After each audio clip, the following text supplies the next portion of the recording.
UGC net की preparation कर रहे विद्यार्थियों के लिए एक बहुत बड़ी खुशखबरी। यूजीसी ने कल जो नोटिफिकेशन जारी किया था उसमें यूजीसी नेट की वैल्यू को और बढ़ा दिया गया है। पीएचडी के लिए यूजीसी नेट को मैंडेटरी कर दिया गया है। अभी तक हम जानते हैं सभी यूनिवर्सिटीज में मास्टर्स किए हुए स्टूडेंट्स भी पीएचडी कर रहे थे बिना नेट या सेट क्वालिफाई करे, बिना गेट क्वालिफाई करे। इस तरीके के कोई भी एलिजिबिलिटी टेस्ट को क्वालिफाई किए बिना भी पीएचडी प्राइवेट यूनिवर्सिटी से या स्टेट गवर्न यूनिवर्सिटी से भी केवल एंट्रेंस क्वालिफाई करके की जा सकती थी। लेकिन एक सेकेंड नोटिफिकेशन जो आया है यूजीसी का, उसमें ये बताया गया पीएचडी के लिए आपका नेट क्वालिफिकेशन मैंडेटरी है। आप पेट की क्वालिफिकेशन को या पेट को क्वालिफाई करते हो या नहीं करते हो, that is a different thing. लेकिन अगर आपने नेट क्वालिफाई करा है तभी आप पीएचडी के प्रोग्राम को परस्यू कर पाएंगे। तो नेट के जो स्टूडेंट हैं उनको जो 3 कैटेगरीज के अंदर यूजीसी ने क्वालिफाई करा था, असिस्टेंट प्रोफेसर के लिए, पीएचडी प्रोग्राम के लिए और विदाउट जेआरएफ जो है उनका भी पीएचडी प्रोग्राम में डायरेक्ट एडमिशन के लिए जो यूजीसी ने एक गिफ्ट दिया था, वो एक सेकेंड नोटिफिकेशन के साथ कंफर्म होता है कि अब विदाउट नेट स्टूडेंट्स जो हैं वो टेक्निकली पीएचडी के लिए एलिजिबल नहीं माने जाएंगे। नेट सेट क्वालिफिकेशन बहुत जरूरी है आपके पीएचडी प्रोग्राम को परस्यू करने के लिए।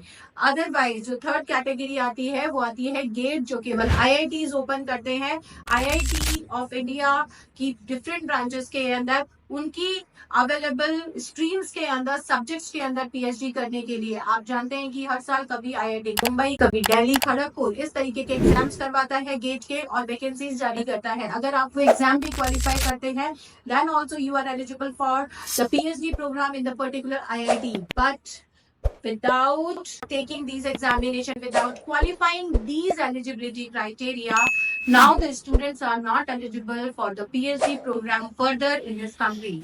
We all know that the PhD scholars were increasing and they were looking for the job, जिससे unemployment बहुत ज्यादा बढ़ रहा था। PhD qualify होने के बाद, PhD डिग्रीज होने के बाद भी लोगों को जॉब नहीं मिल रही थी।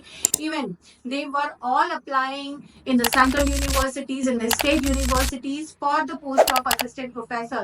तो इस नोटिफिकेशन के साथ एक और चीज बहुत क्लियर होती है, इसको ध्यान से सुनिएगा, बहुत जरूरी बात बता रही हूँ कि अगर आप नेट क्वालिफाई नहीं है तो आप पीएचडी के लिए एलिजिबल नहीं है। और इसका मतलब ये है कि आप असिस्टेंट प्रोफेसर पोस्ट के लिए भी एलिजिबल नहीं है, क्योंकि नेट क्वालिफिकेशन जो है वो आपकी प्राइमरी नीड थी फॉर असिस्टेंट प्रोफेसरशिप। और उसी के साथ साथ एक पिछले साल के नोटिफिकेशन में अगर आप पीएचडी कर रखी है और आप पीएचडी क्वालिफाइड है, आपके पास डॉक्टरेट डिग्री है, तब भी आप असिस्टेंट प्रोफेसर के लिए डायरेक्टली एलिजिबल थे।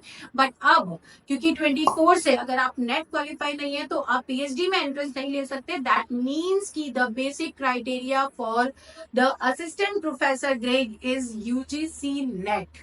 अगर आपने नेट क्वालिफाई नहीं करा तो आप ना पीएचडी कर सकते हैं, ना असिस्टेंट प्रोफेसर पोस्ट के लिए एलिजिबल है।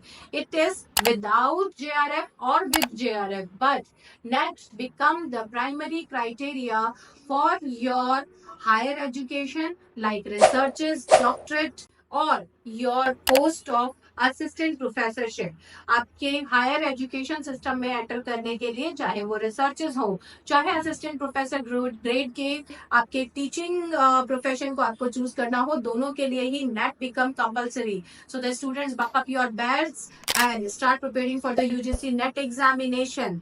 All the best, and for all the latest update, please subscribe our channel and press the notification bell so that you can get all the updates as soon as possible.